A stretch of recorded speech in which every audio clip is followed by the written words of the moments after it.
ওং নমো ভগবতে বাসুদেবায়। জয় শ্রীকৃষ্ণ। রাধে রাধে। নমস্কার বন্ধুরা, আমার চ্যানেল সুজাতা ঘোষ @অ্যাকাউন্ট 2697 এই চ্যানেলে সকল বন্ধু বান্ধবদের সুস্বাগতম জানিয়ে আজকে আমি রাধাষ্টমী ব্রতের যে ব্রত কথা সেটি আমি আপনাদের শোনাচ্ছি। রাধাষ্টমী ব্রত কথা শুনলে প্রচুর ফল লাভ হয়। সেই ফলের কথাই আমি আপনাদেরকে আলোচনা করে জানাচ্ছি। যে ঘরে জন্মাষ্টমী হয় সেই ঘরে রাধাষ্টমী ব্রত হওয়া প্রয়োজন, তবে পূর্ণ ফল লাভ করা যায়। তবে নিজ মুখে শ্রীকৃষ্ণ বলেছিলেন, আমার নাম হাজারবার জপ করলেও যে ফল মেলে সেই ফল পাওয়া যায় রাধাকৃষ্ণ নাম একবার জপ করলে। তাই বন্ধুরা বলছি, ব্রত কথা শুনুন, অসম্পূর্ণ রাখবেন না, পুরো সম্পূর্ণটা শুনবেন ব্রতকথা। এবং ব্রতকথা শ্রবণ করলে সম্পূর্ণ শ্রবণ করে এই সুমধুর ব্রতকথা শুনে আপনি জীবনে সফল কাম হন। শুরু করছি শ্রী শ্রী রাধাষ্টমী ব্রতকথা।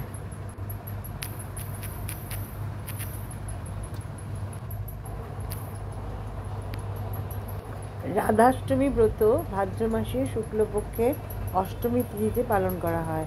শ্রী রাধিকা এই দিন পৃথিবীর বুকে আবির্ভূত হয়েছিলেন।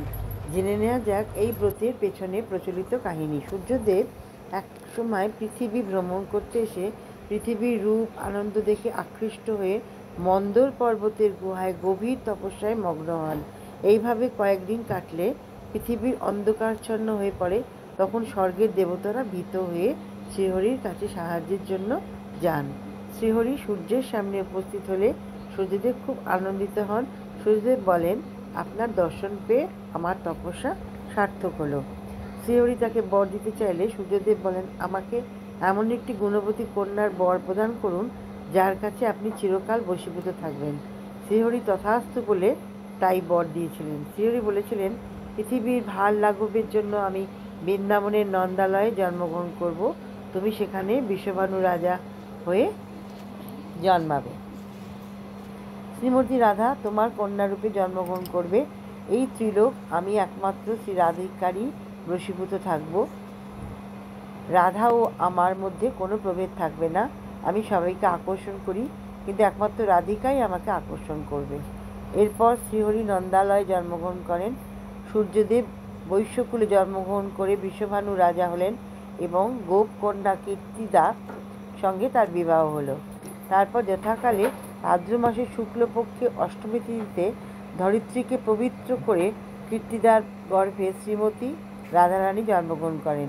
এই রাধারানীর আবির্ভাব তিথি হল জন্মাষ্টমী নামে পরিচিত। অন্য এক বর্ণনায় বলা হয়, সেই সময় যমুনা নদী বর্ষণার রাভেল স্থানটির পাশ দিয়ে বয়ে যেত।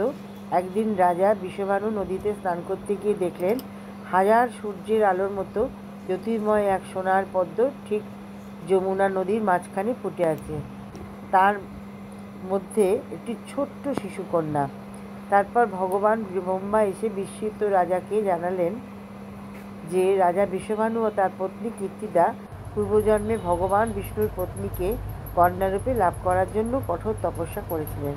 তার ফলস্বরূপই এই জন্মে রাজা স্বয়ং ভগবান বিষ্ণুর পত্নীকে কন্যারূপে পেয়েছেন। এরপর রাজা বিষভানু সেই শিশুকন্যাকে নিয়ে এসে তার পত্নী কীর্তিদার হাতে তুলে দিলেন। কিন্তু তারা দেখলেন শিশুটি কিছুতেই চোখ খুলছে না। তারা ভাবলেন শিশুটি বোধহয় অন্ধ। তখন নারদ মুনি রাজা বিষভানুর কাছে এসে রাজাকে শিশুটির জন্মের কথা আনন্দের উৎসবের করতে বললেন। নারদ মুনির কথা অনুযায়ী রাজা বিষভানু উৎসবের আয়োজন করলেন। সেই উৎসবে নন্দ মহারাজ শিশু কৃষ্ণসহ সপরিবারে এসেছিলেন। ওই অনুষ্ঠানে শিশু কৃষ্ণ যখন হামাগুড়ি দিয়ে শিশু রাধারানীর দিকে এগিয়ে গেলেন, সেই মুহূর্তে রাধারানী চোখ খুলে প্রথমে দেখলেন ভগবান শ্রীকৃষ্ণকে। বৃন্দাবনের নিকটবর্তী বর্ষণা এলাকার অন্তর্গত পবিত্র রাভেল নদীর জায়গায় রাধারানী আবির্ভূত হয়েছিলেন। তার আবির্ভাবের দিনটিকে রাধাষ্টমী হিসাবে পালন করা হয়। হিন্দু সমাজে রাধাষ্টমী মহা সমারোহে পালন করা হয়। জন্মাষ্টমী জন্মাষ্টমী ব্রতের মতো রাধাষ্টমী ব্রত প্রসঙ্গে ভগবত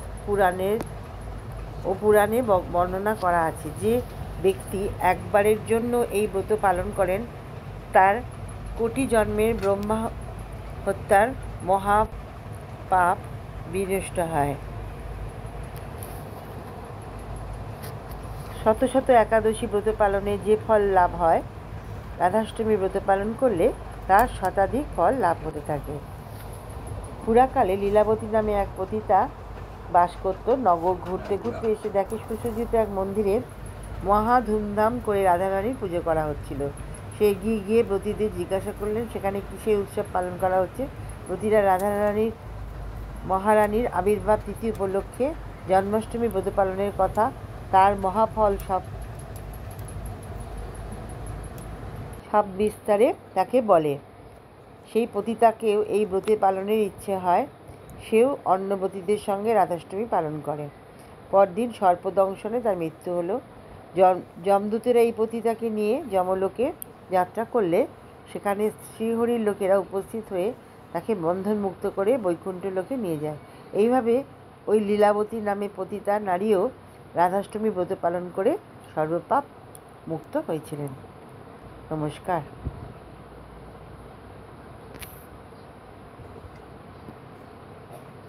তাহলে আমি এই রাধাষ্টমী ব্রত কথাটি সুন্দর করে পড়ে শোনালাম আপনাদের। আপনারা আমার এই চ্যানেলটা লাইক, শেয়ার আর কমেন্টস করতে ভুলবেন না। লাইক করবেন, শেয়ার করবেন আর বন্ধুবান্ধবদের মধ্যে শেয়ার করে দেবেন। হ্যাঁ, আর কমেন্টস করবেন। ভালো মন্দ যেরকমই লাগবে আপনাদের, সেইটাকেই আপনি কমেন্টসের মাধ্যমে জানিয়ে দেবেন। ভালো লাগলেও জানাবেন, খারাপ লাগলেও জানাবেন। আমি আপনাদের এই কমেন্টসের আশায় বসে আছি। কমেন্টস করলে কি বলুন তো, আমি নতুন কাজের একটা প্রেরণা পাই। আর সাবস্ক্রাইব করতে ভুলবেন না। আমার নতুন নতুন বন্ধুদের আমি বলছি আপনারা পুরোটা দেখবেন। পুরনো বন্ধুদেরও বলছি আমার ভিডিওটা পুরোটা দেখবেন। হ্যাঁ, এই বলে আমি আজকে আমার এই চ্যানেলের এই ব্রত কথাটি আমি রাখছি। হ্যাঁ, ভালো থাকবেন সকলেই, খুব সুস্থ থাকুন, আনন্দে থাকুন।